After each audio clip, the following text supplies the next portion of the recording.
जय Hind, Vande Mataram dear student. स्वागत है आपका आपके अपने यूट्यूब लर्निंग प्लेटफॉर्म माई डी डी यू यूनिवर्सिटी पे। स्टूडेंट्स, मैं आपका अपना एजुकेटर शुभम सर आज आपके लिए लेकर अवेलेबल हूँ एक और इम्पॉर्टेंट वीडियो लेक्चर। जी हाँ स्टूडेंट्स, आज मैं आप देख पा रहे हैं मैं PSY 100 यानी communication skill and personality development जो आपका माइनर पेपर है उसका एक वीडियो लेकर अवेलेबल हूँ। स्टूडेंट्स, ये हमारा ग्रेजुएशन के स्टूडेंट्स का माइनर का पेपर है और इसका एग्जामिनेशन स्टूडेंट्स हो गया है। तो आइए हम देखते हैं कि कैसे क्वेश्चन आए थे और उनके राइट आंसर्स क्या है। स्टूडेंट्स, मुझे आप कमेंट करके बताएगा कि आपने कितने क्वेश्चन सही किए हैं। साथ ही ये स्टूडेंट और भी सारे यूनिवर्सिटी के स्टूडेंट्स के लिए मॉडल पेपर या PYQ का वीडियो होने वाला है। तो बिना टाइम वेस्ट किए स्टूडेंट चलते हैं और देखते हैं कि communication skills and personality development में कैसे क्वेश्चन आए थे और उनके राइट आंसर्स क्या हैं। चलिए, पहला क्वेश्चन करा है, निम्नलिखित में से किस मनोवैज्ञानिक ने सभी व्यक्तियों को अंतर्मुखी और बहिर्मुखी में विभाजित किया। तो स्टूडेंट्स, आपको मैं बता दूं कि ये पेपर में कम्युनिकेशन स्किल और पर्सनैलिटी डेवलपमेंट में साइकोलॉजी के बहुत सारे क्वेश्चन डाले गए हैं और जो तो ये यही पूछना चाह रहा है किस साइकोलॉजिस्ट ने पर्सनैलिटी को इंट्रोवर्ट और एक्सट्रोवर्ट यानी इंट्रोवर्ट मतलब अंतर्मुखी और एक्सट्रोवर्ट मतलब बहिर्मुखी में डिवाइड किया है। तो स्टूडेंट किसने किया है? कार्ल यूंग ने किया है। ठीक है, कार्ल यूंग जो है जो स्विस साइकोलॉजिस्ट था, ठीक है, स्विस मनोविज्ञानवादी था, ठीक है, मनोवैज्ञानिक जिसको आप कह सकते हो। ठीक है, तो कार्ल यूंग ने किया। ठीक है, पहले का ऑप्शन बी राइट होगा। अभिवृत्ति के कितने तत्वों से मिलकर बनी है, यानी जो आपका एटीट्यूड होता है वो कितने एलिमेंट को कंसिस्ट करता है। तो स्टूडेंट, एटीट्यूड में जिसको अभिवृत्ति कहते हैं आप उसको, उसमें 3 एलिमेंट होते हैं। कितने? 3 तत्व से मिलकर बनाता है। पहला होता है अफेक्टिव जिसको भावात्मक कहते हैं, नोट करिएगा स्टूडेंट्स। दूसरे को कहते हैं बिहेवियरल जिसको कहते हैं व्यवहारात्मक, और तीसरे को कहते हैं कॉग्निटिव जिसको कहते हैं संज्ञानात्मक। तो जो एटीट्यूड इन 3 एलिमेंट से मिलकर बना होता है। अगला क्वेश्चन है, गार्डन अल्पोर्ट ने सील गुणों को यानी सील गुण मतलब ट्रेट्स को कितने स्तरों में बांटा है। तो गार्डन अल्पोर्ट ने जो आपके ट्रेट होते हैं जिसको आप सील गुण कहते हो उसको 3 स्तरों में बांटा और वो स्तर क्या है? कार्डिनल, सेकेंडरी और सेंट्रल और सेकेंडरी। तो कार्डिनल ट्रेट, सेंट्रल ट्रेट और सेकेंडरी ट्रेट। ठीक है, तो ये गार्डन अल्पोर्ट ने इन 3 जो कैटेगरीज में बांटा हुआ है। ऑप्शन ए आपका राइट रहेगा। अगला क्वेश्चन देखते हैं, फ्रायड के अनुसार हमारे कार्य करने और महसूस करने के तरीकों पर बड़ा प्रभाव पड़ता है। तो जो सिगमंड फ्रायड भी, ये भी कौन क्या है स्टूडेंट? ये भी एक मनोवैज्ञानिक है, साइकोलॉजिस्ट है और सिगमंड फ्रायड ने ईड, ईगो और सुपर ईगो का कॉन्सेप्ट दिया था। ठीक है, तो सिगमंड फ्रायड ने क्या करा है? ठीक है, तो फ्रायड के अनुसार हमारे कार्य करने और महसूस करने के तरीकों पे बड़ा प्रभाव किस पे पड़ता है। तो हमारे कार्य करने पर और उस पर जो बड़ा प्रभाव पड़ता है स्टूडेंट वो अनकॉन्शियस माइंड का पड़ता है। किसका पड़ता है? अनकॉन्शियस। जैसे 3 मन की बात की है, ये भी आप जान लीजिए, कॉन्शियस माइंड, अनकॉन्शियस माइंड और सब कॉन्शियस माइंड। तो कहा है कि सब हमारे काम करने और महसूस करने के तरीकों पर सबसे ज़्यादा प्रभाव किसका? अचेतन मन जिसको अनकॉन्शियस माइंड कहते हैं, इसी का सबसे ज़्यादा प्रभाव पड़ता है। ठीक है, तो ऑप्शन डी राइट होगा। और ये तीनों उसके माइंड के उन्होंने प्रकार बताए हैं। ठीक है, ये जो ये तीनों हैं। नेक्स्ट क्वेश्चन देखते हैं, अभिवृत्ति क्या है। अगला प्रश्न पूछ रहा है अभिवृत्ति क्या है। तो एटीट्यूड, अभिवृत्ति बोले तो एटीट्यूड स्टूडेंट, क्योंकि इसको स्टूडेंट मेरे को इंग्लिश में कंफर्टेबल रहता है लेकिन आपके लिए मैं वीडियो को हिंदी वर्ड से भी समझाने की कोशिश कर रहा हूँ। तो एटीट्यूड क्या है? तो स्टूडेंट, एटीट्यूड क्या होता है? किसी चीज़ को देखने या मूल्यांकन करने का तरीका, यानी कि मूल्यांकन करना मतलब किसी चीज़ को देखना और मतलब उसमें उससे कंक्लूजन ड्रॉ करना कि ये क्या है, कैसी चीज़ है। मतलब किसी चीज़ को देखने का जो आपका नज़रिया होता है उसी को हम एटीट्यूड कहते हैं कि आपका एटीट्यूड क्या है किसी चीज़ को देखने का। अगला प्रश्न, सी आंसर आपका राइट रहेगा। अगला प्रश्न क्या है, कम आत्मसम्मान वाले छात्र प्रदर्शित करते हैं, यानी जो लो सेल्फ स्टीम वाले स्टूडेंट होते हैं वो क्या दिखाते हैं। तो स्टूडेंट, जो लो सेल्फ स्टीम मानी जिनका कॉन्फिडेंस हिला हुआ रहता है, मतलब वो बहुत ज़्यादा कॉन्फिडेंट नहीं रहते हैं, तो वो लोग क्या होते हैं, बात में जल्दी गुस्सा आ जाएंगे, बुली वंस अदर। ठीक है, लोगों को मतलब बुली ओवर अदर्स, वो दूसरे को मतलब परेशान करेंगे। फियर ऑफ ट्राइंग, वो किसी चीज़ को करना नहीं चाहेंगे और उनको डर लगेगा कि मैं इसमें असफल हो गया तो ये नहीं करूँगा, मतलब चिड़चिड़ापन उनको मचा रहेगा। तो ये सारा होता है। तो वो ये भी ठीक है कि वो टाल मटोल करते हैं और वो फीडबैक देने से बचने के लिए सीखने के प्रयास से पूरी तरह से अलग हो जाते हैं। मतलब वो ना, ये उनसे लोग पूछेंगे कैसे हुआ, क्या किया, तो वो फीडबैक नहीं देते हैं और डिसकंटिन्यू हो जाते हैं। ठीक है, तो कंप्लीटली जो लर्निंग प्रोसेस होता है उससे कट जाते हैं। तो ये दोनों ऑप्शन सही है, तो इसके हिसाब से हमारा ए और बी दोनों सत्य है, तो ऑप्शन डी हमारा राइट हो जाएगा। ठीक है, अगला प्रश्न कह रहा है, निम्न में से कौन सा बिग 5 पर्सनैलिटी मॉडल का एक आयाम नहीं है। तो बिग 5 पर्सनैलिटी जो है, जिसको आप कहते हो बिग 5 पर्सनैलिटी मॉडल, ठीक है। तो बिग 5 पर्सनैलिटी मॉडल में 5 चीज़ें क्या क्या आती हैं स्टूडेंट्स? इसमें पहला होता है ओपननेस, मैं बता रहा हूँ आपको पता चलेगा क्या नहीं होता है। दूसरा होता है एक्स्ट्रा वर्जन, ठीक है, जिसको एक्स्ट्रोवर्जन कहते हैं, एक्स्ट्रा वर्जन लिखा है, ये एक्स्ट्रोवर्जन है, ठीक है, एक्स्ट्रोवर्जन। और तीसरा होता है, ठीक है स्टूडेंट, आपका होता है कॉन्स्टिट्यूअसनेस, ठीक है, कॉन्स्टिट्यूअसनेस, जो कॉन्स्टिट्यूअसनेस होता है ये भी होता है, ये 3 हो गया। फिर आपका एग्रीबलनेस चौथा हो जाता है, एग्रीबलनेस, और 5वां हो जाता है स्ट्रेस टॉलरेंस, स्ट्रेस टॉलरेंस। इसमें एक्टोमार्फ नहीं होता है। तो जो 5 ऊपर के 3 होंगे और 2 जो मैंने और बता दी, एग्रीबलनेस और स्ट्रेस टॉलरेंस, ये 2 होते हैं, लेकिन एक्टोमार्फ नहीं होते। स्टूडेंट एक्टोमार्फ क्या होता है? ये कमजोर शरीर वाले, ये बीमारी को दिखाता है कि जो छात्र या मतलब जो व्यक्ति बालक बहुत कमजोर रहते हैं और दुबले पतले शरीर के रहेंगे और उनके शरीर पे मांस हड्डियों का ढांचा बस रह जाएंगे, उसको एक्टोमार्फ कहते हैं, ठीक है। तो ये एक्टोमार्फ की बात नहीं किया, खुलापन, कर्तव्य निष्ठा, बहिर्मुखता की बात किया गया है, ठीक है। अगला प्रश्न, फील्ड प्रेषक का पता इंगित करता है जिससे ईमेल भेजा जाता है। तो जिसको ईमेल भेजा जाता है, तो जो ईमेल भेजता है वो सेंडर होता है, वो भेजता है, ठीक है। तो इंडिविजुअल सेंडर एड्रेस किस में दिखाता है? फ्रॉम में। ईमेल भेजते हैं तो फ्रॉम में ही तो सेंडर एड्रेस होता है। टू जो होता है ये रिसीवर का एड्रेस होता है। अगर रिसीवर के लिए पूछता तो टू सही हो जाता। बीसीसी क्या होता है? ब्लाइंड कार्बन कॉपी होती है स्टूडेंट। और इनबॉक्स जिसमें आपका मैसेज आता है उसको इनबॉक्स कहते हैं। चलिए नेक्स्ट क्वेश्चन देखते हैं। अगला क्वेश्चन देख लेते हैं स्टूडेंट।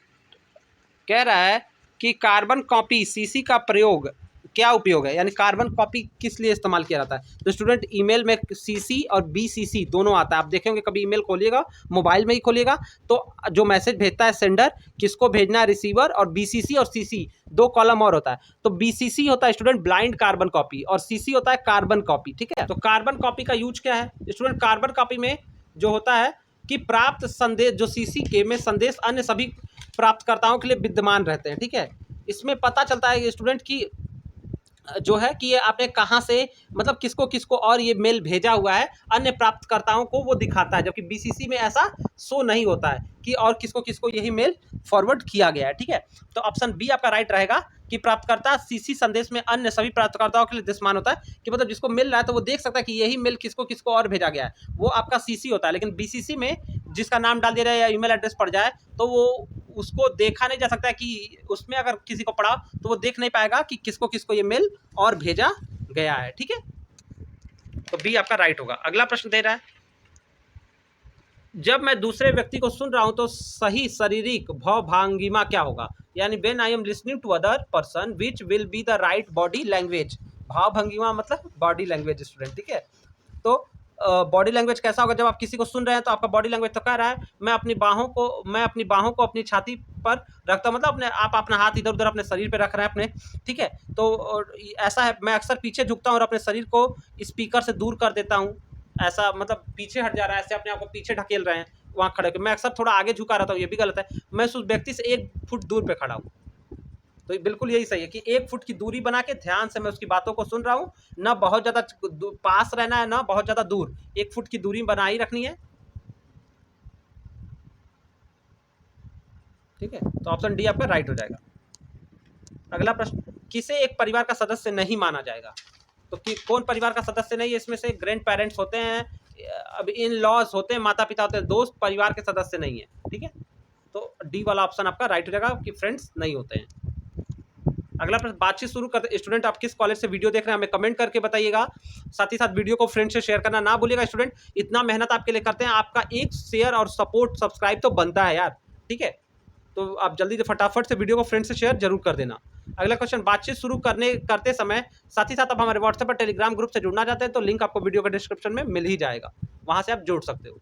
बातचीत शुरू करते समय मैं आमतौर पे क्या करता हूं? तो बातचीत शुरू करते समय मैं आमतौर पर छोटी सी बात में नई बातचीत को वार्म अप कर देता हूँ, यानी मिक्स कर देता हूँ। छोटी छोटी बातों में नई बातों को क्या कर देता हूँ? न्यू वार्म कन्वर्सेशन को, मतलब जिसपे लोग वार्म कन्वर्सेशन, यहाँ पे मतलब स्टूडेंट क्या है कि जिसमें लोग रुचि लें, उसको मिक्स कर देता हूँ। छोटी छोटी बातों से बचकर अधिक भागता हूँ, बातचीत करने से बचता हूँ, शिकायत करता हूँ। तो ये नहीं होगा, पहला वाला सही है कि बातचीत कोई छोटी छोटी बात हो रही है तो आप उसमें नई बातें ऐसे मिक्स करिए कि लोगों का इंटरेस्ट बन जाए और एक अच्छा कन्वर्सेशन हो, तो वो सही है, ठीक है। तो पहला ए वाला सही होगा, बाकी तीनों निगेटिव है, बी सी डी निगेटिव है, बस ए वाला सही स्टेटमेंट है।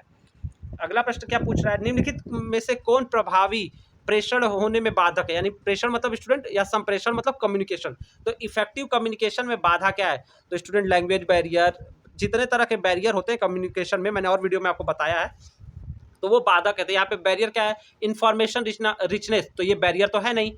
क्लैरिटी ऑफ मैसेज, मैसेज अच्छा रहेगा तो अच्छे से सब मतलब आपका संचार स्थापित होगा, ये भी सही है। श्रवण, एक्टिव लिसनिंग रहेंगे तब तो तभी ना आप कुछ बोल रहे हो दूसरा अच्छे से सुन रहा है, तो वो भी जरूरी है। लेकिन सांस्कृतिक डिफरेंस क्या है? ये बाधा बनेगा। मान लीजिए आपको उर्दू नहीं आती है, या मान लीजिए आपको तमिल नहीं आती है, और आपसे एक तमिल वाला व्यक्ति बात कर रहा है, तो आपको उससे बात करने में क्या होगा? बाधा महसूस होगी ना। तो ये कल्चरल डिफरेंस जो है वो संप्रेषण को प्रभावी बनाने में बाधक है। तो डी सही हो जाएगा, आपका राइट आंसर रहेगा यहाँ का। अगला क्वेश्चन, प्रभावी मुखर संचार यानी इफेक्टिव असर्टिव कम्युनिकेशन के लिए कौन एक शक्तिशाली निर्धारक है, चाहे वो लिखित हो चाहे वो मौखिक हो? तो प्रभावशाली जब संदेश करेंगे तो अपनी बात करेंगे, मैं, वे उनकी बात नहीं करेंगे। तो प्रभावशाली जो कम्युनिकेशन या रिटन या स्पोकन होते हैं उसके लिए मैं संदेश यानी आई वाला जो मैसेज होता है कि मैंने ये किया, मैं आपसे मिलना चाहता हूँ, या जो भी हो, तो आई वाला जो मैसेज होता है वो प्रभावशाली माना जाता है, जबकि दे, यू और वी वाला प्रभावशाली नहीं माना जाता, ये थर्ड पर्सन को दिखाता है। ठीक है, तो ए डी वाला आंसर राइट रहेगा। अगला प्रश्न, कौन सा संचार प्रणाली को अप्रभावी बनाता है, यानी प्रभावी नहीं अप्रभावी कर देता है, बेकार कर देता है, इनइफेक्टिव कर देता है? तो इनइफेक्टिव क्या कर देता है स्टूडेंट? तो कह रहा है एम्बिग्युइटी, अस्पष्टता। अगर यही आंसर होगा, अस्पष्ट अगर कोई बात आप कहेंगे कि मतलब ही नहीं समझ में आया कि आप क्या कहना चाह रहे हो, तो आपके कम्युनिकेशन का, आपके संचार का क्या मतलब रह गया? बाकी संक्षिप्तता में अपनी बात रख दिए, क्लैरिटी मतलब स्पष्टता रही और ईमानदारी रही, तो ये तीनों तो प्रभावी बनाते हैं, लेकिन अस्पष्टता इसको क्या बनाता है? अप्रभावी बनाता है। तो ऑप्शन ए आपका राइट होगा। चलिए नेक्स्ट क्वेश्चन कर रहा है, इनकम्पिटेंस, कम्पिटेंस मतलब बोले प्रभावी संचारक की योग्यता का आकलन इन आधारों पे किया जाता है। तो कम्पिटेंस मतलब competence of an effective communicator can be judged on the basis of. तो जो प्रभावी संचारक की योग्यता का आकलन कैसे आप कर सकते हो, ये पूछना चाह रहा है। तो कह रहा है संचारक का व्यक्तित्व से करोगे, फिर क्षेत्र में अनुभव से करोगे, लक्षित दर्शकों के साथ अंतर क्रिया, inter activity with target audience, meeting the needs of the target audience. तो उसको आप प्रभावी संचारक यानी जो कम्युनिकेटर है उसको कैसे मानोगे कि ये इफेक्टिव है? जब लक्षित दर्शकों की आवश्यकता की पूर्ति करे। आप किसी सेमिनार में हो और कोई आया है ऐसा भाषण दे रहा है जिससे आपका कोई लेना देना नहीं है, तो वो अच्छा इफेक्टिव कम्युनिकेटर नहीं माना जाएगा। लेकिन आप कहीं बैठे हुए हो और कोई आप जो मैसेज डिलीवर कर रहा है, जो स्पीकर है, वो आपकी ज़रूरतों पे बात करे, आप जिस लिए बैठे हो आपसे क्या संबंध है उसका, क्यों आप वहाँ पे हैं, उन सब बातों पे बात करें, तो वो इफेक्टिव कम्युनिकेटर होता है। तो डी वाला ऑप्शन यहाँ से राइट रहेगा कि वो लक्षित दर्शकों की आवश्यकता को पूरा करने पे वाली बातों पे बात करेगा। ठीक है, अगला प्रश्न, लोगों और संगठन के बीच जानकारी को संप्रेषित करने और समझने की क्षमता को किस रूप में जाना जाता है? तो student, capacity to communicate and understand information between people और organisation is known as channel richness. उसको चैनल रिचनेस कहते हैं, जिसको चैनल समृद्धि कर सकते हो। तो ठीक है, लोगों और संगठन के बीच जानकारी संप्रेषित करने और समझने की क्षमता को channel Samriddhi and channel richness कहते हैं। अगला क्वेश्चन, निम्नलिखित में से कौन सा संदेश भेजे जाने का एक वैध तरीका है? तो संदेश आप कैसे कैसे भेज सकते हो? ईमेल से भेज सकते हो, स्काइप से भेज सकते हो, वीडियो कॉन्फ्रेंसिंग से, बिल्कुल भेजने के लिए। फिर कर ब्लॉग, फैक्स, त्वरित संदेश, ब्लॉग से, फैक्स से, टेक्सटिंग एंड सोशल नेटवर्किंग से, ऑल ऑफ दिस से। तो स्टूडेंट ईमेल से, स्काइप से, वीडियो कॉन्फ्रेंसिंग से सबसे संदेश आप भेज सकते हो।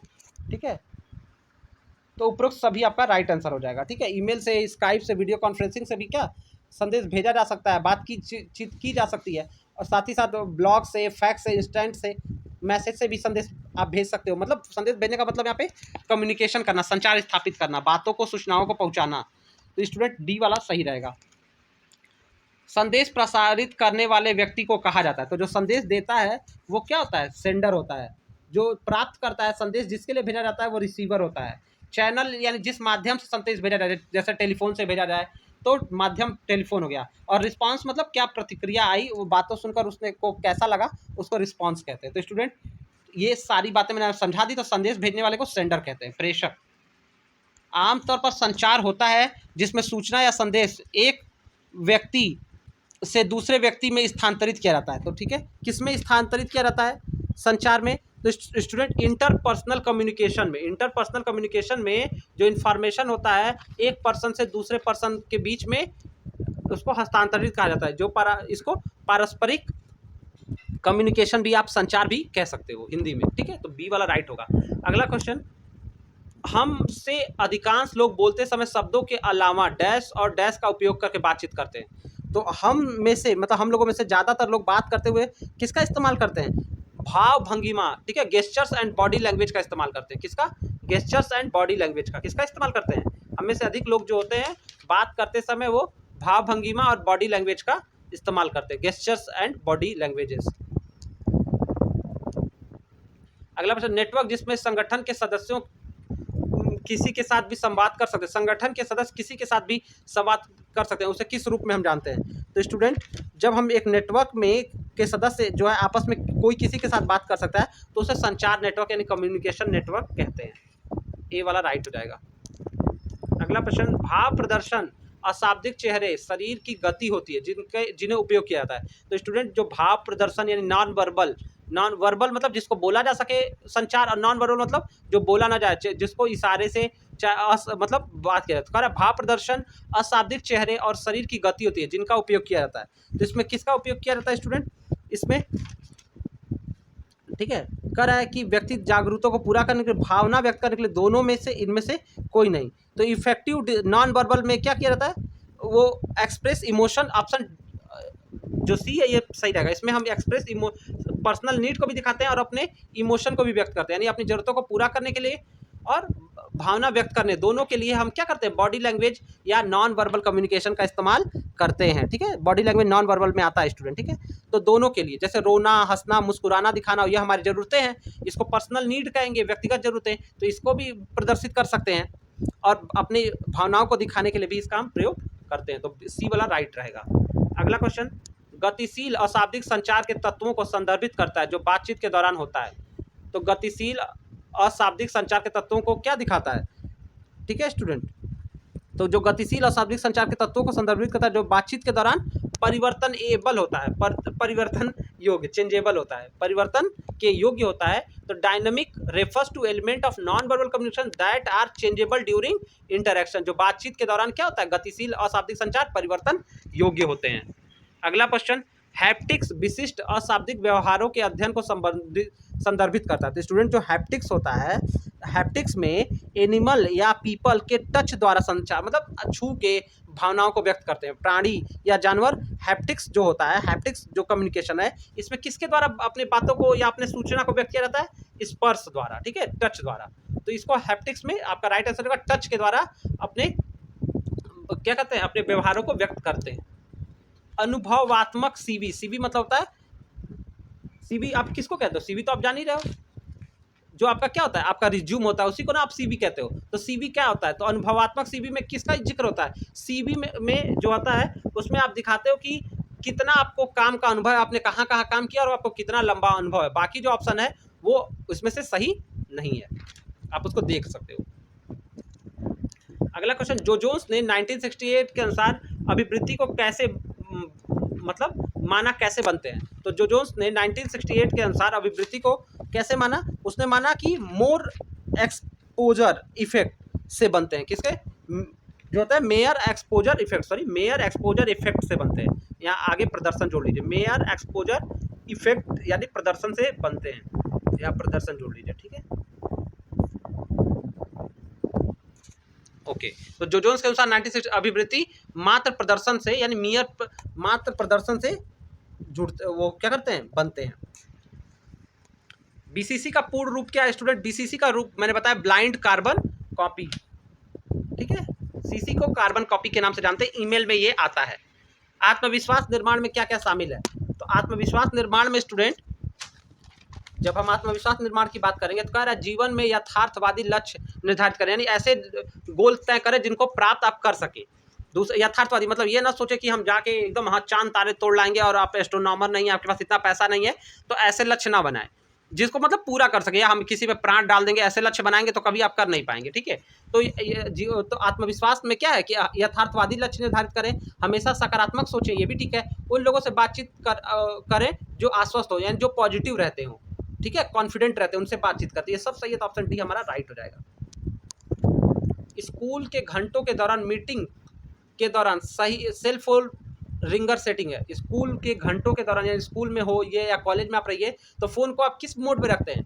मतलब उसके लिए सही सेल फोन रिंगिंग क्या है, कंपन या बंद, या तो आप बंद कर दीजिए या तो आप उसको वाइब्रेट में रखिए, ठीक है, बाकी जो है वो सही नहीं है, सी वाला राइट होगा। अगला, निम्नलिखित में से कौन सा एक डिजिटल नागरिकता का तत्व नहीं है?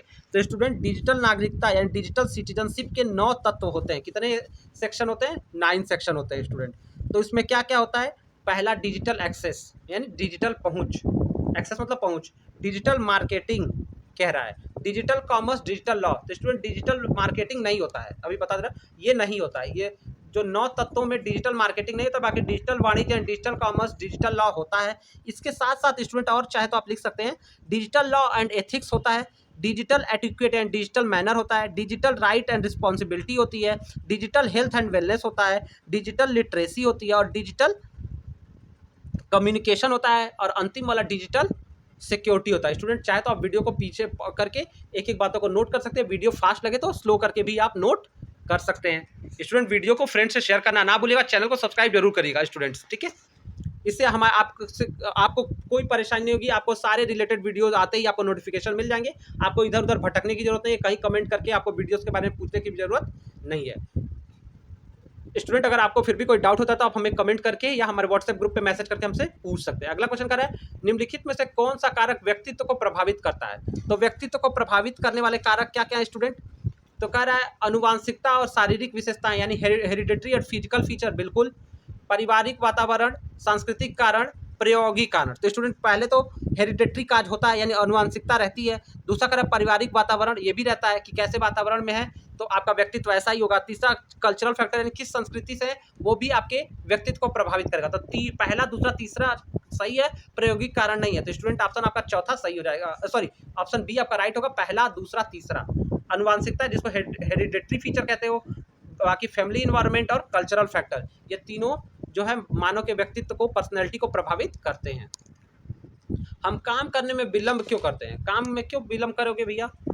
तो अपर्याप्त संसाधन यानी काम करने के संसाधन ना हो, मैं कहाँ से शुरू करूँ, मतलब कहाँ से स्टार्ट करें, इसके लिए कंफ्यूज रहते हैं। जो आपके साथ होता है स्टूडेंट एग्जाम आता है, आप कहाँ से पढ़ना शुरू करें, कंफ्यूज हो जाते हो, इसीलिए विलंब करते हो, असफल होने से डरते हो। तो ये सब सही है, इसीलिए कोई काम करने से बालक बचता है और इन सब चीज़ों के लिए उसको अपना कॉन्फिडेंस बढ़ाने की ज़रूरत है, और वो एक अच्छे मेंटर से अपना मार्गदर्शन ले सकता है। टीचर उसको गाइड करेगा कि कैसे काम को करना है। अगला क्वेश्चन, किस व्यक्तित्व गुण में उदासी या भावात्मक अस्थिरता शामिल है? यानी किस पर्सनैलिटी ट्रेट में सैडनेस और इमोशन शामिल होता है? तो स्टूडेंट जो न्यूरोसिटिज्म होता है इसी में भावात्मकता गुण आता है, मनोविक्षिप्तता। न्यूरोसिटिज्म में, ठीक है, मनोविक्षिप्तता में आपका क्या होता है, इमोशनल इनस्टेबिलिटी होती है, कभी रोने लगना छोटी छोटी बातों पे, या कोई ऐसा ना हो, मतलब अलग अलग तरह से दिखाना, हंसने लगना, बहुत ज़्यादा दुखी रहना, खास करके सैडनेस वाली बात का, छोटी छोटी बातें जो रोने वाली नहीं है उस पर रोने लगना, तो ये किसको दिखाता है? मनोविक्षिप्तता को दिखाता है। ऑप्शन सी राइट रहेगा। किसी अजनबी को ईमेल करते समय एक उपयुक्त अभिवादन है, तो किसी को करते समय जब आप ईमेल करोगे तो क्या अभिवादन डालोगे? तो स्टूडेंट हेलो सर या madam, dear sir and madam, ये आपका राइट है। बाकी क्योंकि अननोन है ना तो आपको फॉर्मल कम्युनिकेशन करना पड़ेगा। अगर आपका फ्रेंड रहे, आपकी फैमिली मेंबर रहे, तो आप इनफॉर्मल यानी पर्सनल कम्युनिकेशन कर सकते हो, और यहाँ पे इम्पर्सनल करना पड़ेगा, ऑफिशियल करना पड़ेगा, ठीक है। तो प्लीज सर या madam and dear sir and madam का इस्तेमाल आपको करना चाहिए, बाकी ठीक नहीं है। समय प्रबंधन कौशल यानी टाइम मैनेजमेंट में क्या शामिल है? रातों चीज़ों को बंद करना, पुटिंग ऑफ थिंग, रात को अच्छी नींद देना, लचीला होना, खाली समय होना, हैविंग फ्री टाइम। तो जो टाइम मैनेजमेंट स्किल में स्टूडेंट क्या होता है, व्यक्ति जिसको समय प्रबंधन करने की कला पता हो, तो उसमें क्या शामिल होता है स्टूडेंट? उसमें उस व्यक्ति को फ्लेक्सिबल होना चाहिए कि जैसे ही समय बचे लचीला होना चाहिए, अगर जैसी ज़रूरत हो अपने समय को उसके हिसाब से एडजस्ट कर ले, तो सी वाला राइट होना चाहिए। बाकी और चीज़ें भी ठीक हैं, लेकिन जो समय प्रबंधन की बात करें तो फ्लेक्सिबल होना बहुत ज़्यादा इंपॉर्टेंट होता है। ईमेल प्राप्त करने के लिए निम्नलिखित में से किस प्रोटोकॉल का उपयोग किया जाता है? तो ईमेल प्राप्त करने के लिए स्टूडेंट पॉप जो होता है, पॉप प्रोटोकॉल का इस्तेमाल किया जाता है। इसके साथ पॉप बोले तो पोस्ट ऑफिस प्रोटोकॉल वर्जन 3 मतलब यानी तीसरा वर्जन। तो पोस्ट ऑफिस प्रोटोकॉल जिसको पॉप कहते हैं, ये ईमेल प्राप्त करने के लिए किया जाता है, ठीक है। साथ ही साथ IMAP का भी इस्तेमाल करते हैं, ठीक है। लेकिन जो ये वाला ऑप्शन आपका दिया है SMTP, इसका इस्तेमाल ईमेल भेजने के लिए करते हैं, सेंडिंग के लिए करते हैं, रिसीविंग के लिए नहीं करते। इस प्रोटोकॉल का इस्तेमाल ईमेल को सेंडिंग पर्पज के लिए करते हैं, ठीक है। तो और POP यानी पोस्ट ऑफिस प्रोटोकॉल का इस्तेमाल हम ईमेल प्राप्त करने के लिए करते हैं, तो सी राइट होगा। निम्नलिखित में से कौन किसी व्यक्ति का आत्मविश्वास बनाने में मदद करता है? कौन किसी व्यक्ति के आत्मविश्वास बनाने में मदद करता है? तो स्टूडेंट ऑप्शन देख लेते हैं। यह पता लगाना कि व्यक्ति वह क्या क्या नियंत्रित कर सकता है। Figuring out what she can control, उन उपलब्धियों पर ध्यान केंद्रित करना जिन्हें वो हासिल करना आसान है। तो आत्मविश्वास बनाने के लिए जिन्हें आसान है उस पर ध्यान केंद्रित करना। विफलताओं को नजरअंदाज करना, चुनौतीपूर्ण लक्ष्य निर्धारित करना। तो अगर आपको अपना कॉन्फिडेंस बढ़ाना है स्टूडेंट, तो और ज़्यादा बढ़ाना है, तो आप हमेशा चैलेंजिंग गोल करिए कि जो चीज़ें आसान ना हो वो करने की कोशिश करिए, और उसको करके मतलब आसान ना हो, ऐसा ना हो कि वो नामुमकिन हो, वो आसान ना हो लेकिन मेहनत करने पे मुमकिन हो, ऐसे गोल को सेट करना चाहिए अपना कॉन्फिडेंस बढ़ाने के लिए। छोटे छोटे चीज़ों से पहले छोटा गोल, फिर बड़ा गोल, और लास्ट में बड़े बड़े गोल बनाने चाहिए, और जो थोड़ा डिफिकल्ट हो प्राप्त करने के लिए, और उन्हें प्राप्त करने की कोशिश करने से सेल्फ कॉन्फिडेंस किसी व्यक्ति का बढ़ता है, आत्मविश्वास बढ़ने लगता है। और ये अचानक ही नहीं सेट करना चाहिए, धीरे धीरे सेट करना चाहिए। अगला क्वेश्चन, किसी अजनबी को ईमेल करते समय एक, अब ये तो मैंने आपको स्टूडेंट करा दिया, 35 रिपीटेड आ गया पेपर, तो मैंने आपको यहाँ 38 तक करा दिया। 39 क्वेश्चन पे चलते हैं। यथार्थवादी लक्ष्य यानी रियलिस्टिक गोल क्या होता है? तो रियलिस्टिक गोल क्या होता है, यही मैंने बताया स्टूडेंट। रियलिस्टिक गोल के बारे में ही बताया कि ये सेल्फ कॉन्फिडेंस के लिए बहुत जरूरी होता है। लक्ष्य कठिन होना चाहिए लेकिन उसे फिर भी प्राप्त करने योग्य होना चाहिए। या इंग्लिश जो डबिंग की गई है स्टूडेंट हिंदी में, वो उतनी ठीक नहीं की गई है। तो ये पहला कह रहा है ये कि यह सुनिश्चित करने के लिए कि सरल होना चाहिए, हर कोई सफल हो सके। तो हर कोई सफल हो जाएगा तो क्या मतलब है, तो कॉमन हो गया, ठीक है। उन सभी को उनके सुविधा क्षेत्रों से बाहर निकलने के लिए असाधारण रूप से चुनौतीपूर्ण होना चाहिए, ठीक है। To push everyone outside from their comfort zone, the goals should be extraordinary challenging, जो असाधारण रूप से एक्स्ट्रा ऑर्डिनरीली चैलेंजिंग होना चाहिए, ठीक है, कि लोग अपने कंफर्ट जोन से बाहर आए। अगला कह रहा है the goal should be difficult but still attainable, ठीक है। लक्ष्य कठिन होना चाहिए लेकिन फिर भी प्राप्त करना। या तो स्टूडेंट अगर मैं बता रहा हूँ इस क्वेश्चन में हिंदी वाला डबिंग सेक्शन मुझे थोड़ा गलत लग रहा है, ठीक है, क्योंकि कह रहा है इसका ये मतलब होना चाहिए कि लक्ष्य कठिन होना चाहिए फिर भी प्राप्त करने योग्य होना चाहिए, फिर भी प्राप्त होना नहीं चाहिए, फिर भी प्राप्त करने के योग्य लक्ष्य होना चाहिए। या तो फिर अगर हिंदी के हिसाब से देखें लक्ष्य, तो डबिंग से बी वाला ऑप्शन सही हो जाएगा कि सभी को उनको सुविधा क्षेत्रों से बाहर निकलने के लिए असाधारण रूप से चुनौतीपूर्ण होना चाहिए लक्ष्य, ताकि लोग क्या करें, कंफर्ट जोन से बाहर आएँ और अपने लक्ष्य के लिए मेहनत करें। तो ये भी ठीक है। नहीं तो सबसे ज़्यादा ठीक है अगर अंग्रेजी के हिसाब से देखें कि गोल डिफिकल्ट होना चाहिए लेकिन फिर भी डिफिकल्ट होगा, लेकिन ऐसा नहीं कि नामुमकिन होगा, अटेनेबल होगा, ठीक है। तो थोड़ा सा लैंग्वेज वो होने की वजह से इसमें थोड़ा सा आपको डाउट क्लियर कर दिया है स्टूडेंट। लेकिन यथार्थवादी लक्ष्य यही होता है कि एकदम आसान गोल भी नहीं होता है, गोल थोड़ा कठिन होता है जिसको मेहनत करने पे पाया जा सकता है। अगला क्वेश्चन, दूसरों के साथ संवाद करने या सूचना प्राप्त करने के लिए प्रौद्योगिकी का इस्तेमाल करने की क्षमता को क्या कहा जाता है? तो ठीक है स्टूडेंट, तो कह रहा है दूसरों के साथ संवाद करने और सूचना प्राप्त करने के लिए प्रौद्योगिकी का यानी ability to use technology to communicate with others, getting information is related to having, तो उसको हम क्या कहते हैं? तो स्टूडेंट जब दूसरों के साथ संवाद करते हैं यानी एबिलिटी ऑफ कम्युनिकेट और सूचना प्राप्त करने के लिए प्रौद्योगिकी का उपयोग करने की क्षमता को डिजिटल पहुंच कहा जाता है, जिसको डिजिटल एक्सेस आप कहते हो, यानी डिजिटली एक्सेस होना चाहिए। तो ऑप्शन ए आपका राइट हो जाएगा। दूसरों के साथ संवाद करने या सूचना प्राप्त करने के लिए प्रौद्योगिकी का उपयोग करने की क्षमता को डिजिटल पहुंच या डिजिटल एक्सेस कहते हैं। अगला क्वेश्चन, व्यक्तिगत विकास गतिविधियों में गतिविधियां शामिल है। तो व्यक्तिगत विकास गतिविधियां में कौन सी गतिविधियां शामिल है स्टूडेंट? कर जागरूकता और पहचान बढ़ती है व्यक्तिगत, ठीक है। तो व्यक्तिगत विकास गतिविधियों से जागरूकता और पहचान बढ़ती है, सही है। योग्यताएं और क्षमता का विकास करता है, ये भी सही है। मानव पूंजी का निर्माण करता है, बिल्ड ह्यूमन कैपिटल। कह रहा है ऑल ऑफ एबव, तो स्टूडेंट इसमें ऑप्शन डी हो जाएगा, ऑल ऑफ एबव, ठीक है। ये सब तीनों सही है तो डी वाला ऑप्शन सही हो जाएगा। कथन, मैं अपनी गलती के लिए क्षमा चाहता हूं, दृष्टिकोण के घटन का एक उदाहरण है। तो किस दृष्टिकोण उदाहरण है स्टूडेंट? मैं अपनी गलतियों के लिए I am going apology for my mistake, यानी मैं अपनी going to apology for my mistake, यानी मैं अपनी गलतियों के लिए क्षमा मांगता हूं या क्षमा चाहता हूं। ये किसका? ये बिहेवियरल जो है कंपोनेंट ऑफ एटीट्यूड को दिखाता है, बिहेवियरल यानी व्यवहारात्मक कंपोनेंट ऑफ एटीट्यूड, ठीक है, का उदाहरण है, ठीक है। तो व्यवहारात्मक घटन दृष्टिकोण के व्यवहारात्मक घटन का उदाहरण है, ठीक है, व्यवहार परक, ऑप्शन ए राइट होगा। विश्वास, मत, ज्ञान, संवेग, भाव, इरादा निम्न के घटक हैं। तो जो आपका belief, opinion, knowledge, emotion, feeling और इंटेंशन होता है स्टूडेंट, ये एटीट्यूड का, ये किसका कंपोनेंट है, किसका भाग है, मनोवृत्ति का भाग है। अगला क्वेश्चन, लक्ष्य निर्धारण करने के 5 मूल सिद्धांत क्या है स्टूडेंट? तो 5 मूल लक्ष्य निर्धारण करने के 5 मूल सिद्धांत क्या है? जो ऑप्शन ए ही है वही आपका राइट है। पहले क्लैरिटी होनी चाहिए, क्लैरिटी मतलब स्पष्टता, अ सेंस ऑफ चैलेंजिंग यानी चुनौती, फिर कमिटमेंट, फिर फीडबैक और फिर टास्क कॉम्प्लेक्सिटी, कार्य जटिलता। ये सब लक्ष्य निर्धारण करने के 5 मूल सिद्धांत है, तो ऑप्शन ए ही आपका राइट हो जाएगा। 5 basic principle of goal setting are clarity, challenging, commitment, feedback, task complexity. अगला प्रश्न, निम्नलिखित में से मन की कौन सी संरचना आनंद सिद्धांत के अनुसार निर्देशित होती है? यानी प्लीजर प्रिंसिपल के अनुसार माइंड की कौन सी स्ट्रक्चर डायरेक्ट होती है? तो स्टूडेंट ईड, ईगो और सुपर ईगो, 3 तरह की जब बात की गई है, तो ईड जो होता है वो क्या कहता है? प्लीजर प्रिंसिपल है। एक ईड जो होता है कि जिसमें आपको आनंद आता है वो काम करने में, ईड। ईगो होता है वो कहता है कि मना करता है कि नहीं नहीं ये ना करो, ये तुम्हारे लिए अच्छा नहीं है। ईड कहता है अरे इसमें बहुत आनंद आ रहा है, यही काम करो, भले वो आपके लिए अच्छा हो बुरा हो, वो ये नहीं बताता है। ईगो कहता है अरे ये मत करो, इससे नुकसान होगा, ठीक है। और सुपर ईगो क्या करता है? कहता है थोड़ा सा कर लो, वो मतलब दिमाग की वो अवस्था कहती है अरे थोड़ा सा कर लो, बाकी मत करना, थोड़ा सा तो कर लो। इससे आपके अंदर की क्यूरियोसिटी खत्म हो जाती है। जैसे आप गेम खेलना चाहते हो, एग्जाम है, तो ईड कहता है नहीं नहीं बहुत अच्छा लग रहा है, खेलो खेलो कोई बात नहीं, एग्जाम को मत देखो। फिर ईगो जो होता है वो कहता है अरे नहीं एग्जाम है, पढ़ने चलो। फिर जो सुपर ईगो होता है मानव में, वो कहता है अच्छा, दोनों को बैलेंस करते हुए कहता है अच्छा थोड़ा सा खेलो फिर तुरंत चलो पढ़ाई करने। तो ईड जो होता है वो क्या करता है? वो प्लीजर प्रिंसिपल है। ईगो जो है वो क्या करता है? वो फॉरबिट करता है। और सुपर ईगो क्या है? वो बैलेंस प्रिंसिपल है। बैलेंसिंग प्रिंसिपल क्या है? सुपर ईगो है, जिसको आप इदम, अहम और परा अहम के नाम से जानते हो, ठीक है। तो समय प्रबंधन रणनीतियों में शामिल क्या है? तो समय प्रबंधन यानी टाइम मैनेजमेंट में क्या क्या आता है? निगरानी और योजना, लक्ष्य निर्धारण, दोनों आता है स्टूडेंट। तो ऑप्शन डी सही रहेगा, ए और बी दोनों, ठीक है।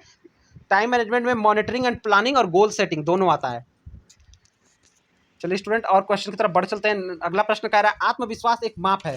तो जो सेल्फ कॉन्फिडेंस होता है वो किसका एक माप है? वो ट्रेट यानी सील गुण का माप है। किसका माप है? ऑप्शन ए, ट्रेट का माप है, सील गुण का माप है, ठीक है। ऑप्शन ए आपका राइट हो जाएगा। नेक्स्ट क्वेश्चन क्या कर रहा है? निम्नलिखित में से किसे आत्मसम्मान के प्रमुख तत्वों में शामिल नहीं किया जाता है? तो आत्मसम्मान के प्रमुख तत्वों में कौन सा स्टूडेंट शामिल नहीं है? पहला कर रहा है आत्मविश्वास, सुरक्षा की भावना, आत्मविकलांगता, अपनेपन की भावना। तो आत्मविकलांगता जो है स्टूडेंट, यानी अपने आप को हीन महसूस करना, सेल्फ हैंडीकेपिंग, ये जो है सेल्फ स्टीम का तत्व नहीं है, उसमें शामिल नहीं है, सी वाला। अगला क्वेश्चन, इलियट और मैकग्रेगर ने 2001 से संबंध शोध में, ये गलत लिखा है स्टूडेंट, इलियट और मैकग्रेगर ने 2001 के शोध से पहले लक्ष्य के 3 श्रेणियों को वर्गीकृत किया था सिवाय। यानी ये सीधे से कहना चाह रहा है कि इलियट और मैकग्रेगर के 2001 से के रिसर्च से पहले, यानी 2001 के शोध से पहले जो गोल थे वो कौन से 3 कैटेगरियों में बांटे गए थे? तो इसमें वो कौन सा एक नहीं है। तो स्टूडेंट 2001 से पहले जो गोल यानी लक्ष्य थे वो 3 बांटे गए थे। उसमें पहला था परफॉर्मेंस अप्रोच, पहला था मास्टरी गोल, दूसरा परफॉर्मेंस अप्रोच गोल और तीसरा था परफॉर्मेंस अवॉइडेंस गोल। बस अवॉइडेंस गोल नहीं था, परफॉर्मेंस अवॉइडेंस गोल 2001 से पहले था। लेकिन जब 2001 में इलियट और मैकग्रेगर आए तो इन्होंने इसको 4 भागों में बांट दिया। और वो 4 भाग क्या बांटा, आप नोट करना चाहे तो नोट कर लीजिएगा। उन्होंने मास्टरी अप्रोच को रखा, पहले तो मास्टरी अप्रोच को रखा, दूसरा में मास्टरी अवॉइडेंस को भी ले आए। मास्टरी अप्रोच के साथ क्या ले आए? मास्टरी अवॉइडेंस, यानी क्या करना है, किस चीज़ को करना है जिस पे हमारा महारत हासिल हो, किस चीज़ को नहीं करना है जो हम बिल्कुल नहीं कर सकते, हम जानते हैं ये नहीं कर सकते, उस पर रखा। फिर लिखा परफॉर्मेंस अप्रोच कि क्या क्या पे हम काम कर सकते हैं, परफॉर्मेंस अप्रोच। और चौथा रखा परफॉर्मेंस अवॉइडेंस। तो इलियट और मैकग्रेगर ने गोल के 4 भागों में बांट दिया था, इससे पहले 3 भागों में बटा था, जिसमें अवॉइडेंस गोल नहीं शामिल है, बाकी जो 3 आपके स्क्रीन पर दिख रहे हैं वो शामिल है। आशा करते हैं स्टूडेंट आपको मेरी बातें अच्छे से समझ में आ रही होंगी। तो कमेंट करके हमारा कॉन्फिडेंस बढ़ाएगा, वीडियो को शेयर करना ना भूलिएगा। सेल्फ स्टीम यानी आत्मसम्मान का अर्थ है, तो स्टूडेंट सेल्फ कॉन्फिडेंस, मतलब सेल्फ कॉन्फिडेंस मतलब आप आत्मविश्वास, और सेल्फ स्टीम मतलब आत्मसम्मान। तो आत्मसम्मान में क्या आता है? किसी व्यक्ति को अपने आत्मसम्मान में किसी व्यक्ति को अपने बारे में मूल्य निर्णय किसी के व्यवहार पर आंतरिक नियंत्रण, संतुष्ट में देरी करना, किसी के व्यवहार पर बाहरी नियंत्रण। तो स्टूडेंट, आत्मसम्मान मतलब आपने अपने आप का एक लेवल बनाया ना कि मैं, मेरा आत्मसम्मान है, मैं ये काम करूंगा, ये काम नहीं करूंगा, कहाँ पे मेरी इंसल्ट हो रही है वहाँ पे नहीं जाना है। तो ये सब आपके आत्मसम्मान की बात होती है। तो पहला ऑप्शन सही है कि value judgement of a person about himself. हमने अपने बारे में अपना क्या लेवल तय किया है, क्या मेरा महत्व है, अगर कहीं पे उससे हमको उससे हमारे लेवल के अनुरूप हमको ट्रीट नहीं किया जाएगा, कहीं मैं जैसे मान लीजिए कहीं स्टूडेंट हैं और कहीं पे जाके हमको मजदूरी करना हो तो हम नहीं करेंगे ना, क्योंकि हमारा आत्मसम्मान गवाही नहीं देगा। तो स्टूडेंट इस तरह से ऑप्शन ए सही हो जाएगा आपके लिए। स्टूडेंट, हमने PSY 100 के 50 क्वेश्चन को डील किया। आशा करते हैं वीडियो लेक्चर अच्छा लगा होगा। तो स्टूडेंट कमेंट करके बताइएगा कि आपने कितने क्वेश्चन सही अटेम्प्ट किया। मिलते हैं नेक्स्ट वीडियो में। स्टूडेंट, अपना ख्याल रखिए।